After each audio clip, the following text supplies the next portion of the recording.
The Lakers just had the best win of their night last night, and it came against the Grizzlies, who had an 11-game winning streak about to break their franchise record, 12 games. Nobody had the Lakers winning that game last night. No Anthony Davis. Grizzlies are on an 11-game win streak, and we come in, fight through the entire game, stick with them, and at the end we pull it out. First off, I want to shout out one person that a lot of people have been putting all the blame on, and that is Darvin Ham, bro. Over the last week, all these games that we lost, the Kings game, whatever happened, the 76ers game, Lakers fans always look to blame the coach. And a lot of people say, oh, Frank Vogel would have been doing better. And to me, it's just so annoying to see Lakers fans overreacting like this, because Darvin Ham is a good coach. He is a better coach. Okay, I'm not going to say a better coach. He's a better fit for the Lakers than Frank Vogel. First off, Frank Vogel is not a bad coach. Obviously, he won us a championship, but we needed a coach that the players actually respected. And Darvin Ham is somebody that the players respect.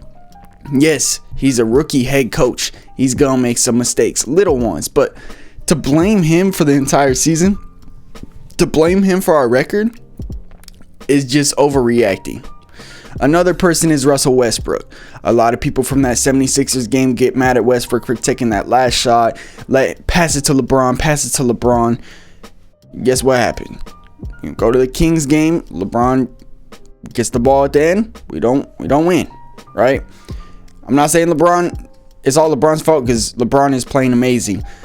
But that Grizzlies game last night, LeBron did not have the best game shooting wise. He did have a good game other than that. A crazy block, chase down block.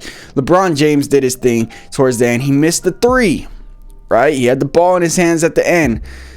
Not the Kings game. I don't know why I'm talking about the Kings game. But LeBron had the ball at the end of the game, took a three, just like everybody was saying. I was in those Lakers spaces on Twitter. I was hearing what people were saying. Mostly probably LeBron fans, not Lakers fans.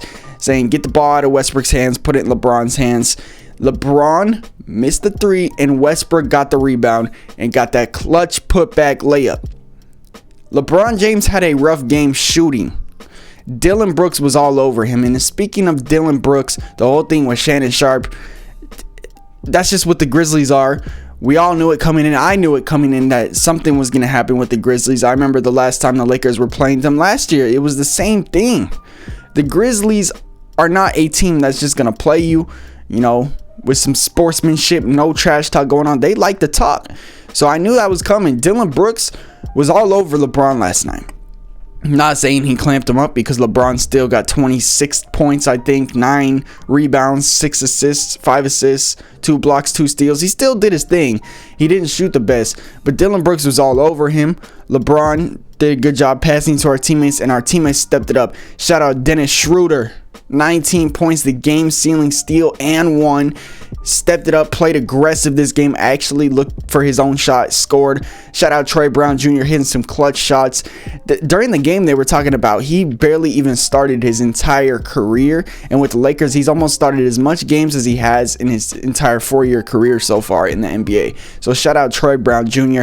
Kendrick Nunn is coming off the bench, and he's playing some clutch minutes. He's getting some clutch threes. That being said, though, at the end, Kendrick, you were having some bad take fouls that were unnecessary and almost cost us the game. But Kendrick Nunn has been doing his thing. Maybe we're just going to include him in a trade, but hey, bro, shout out Kendrick Nunn. Now we're going to talk about the Grizzlies. They just needed one win to get their franchise record in most wins in a row. They were at 11.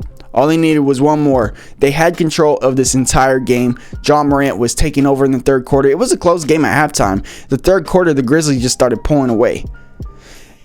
And it looked like they had the game, to be honest. It just looked like we were just going to try to keep it close and hope for a miracle. But Darvin Ham, I'm telling you, he did such a good job coaching at the end of the game. First off, we're going to start off by the decision to start fouling Steven Adams and Brandon Clark.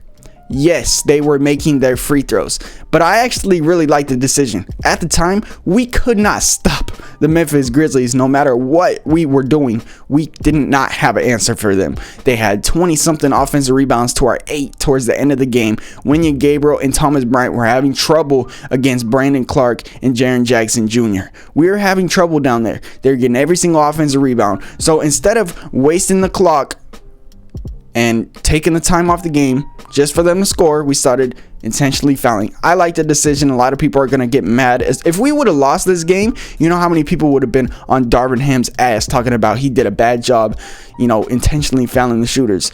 But he did a good job there. Slowed the game down. Both teams were in the bonus at the end, making free throws. Westbrook was making some free throws. LeBron was making some free throws. Dennis Schroeder was making some free throws.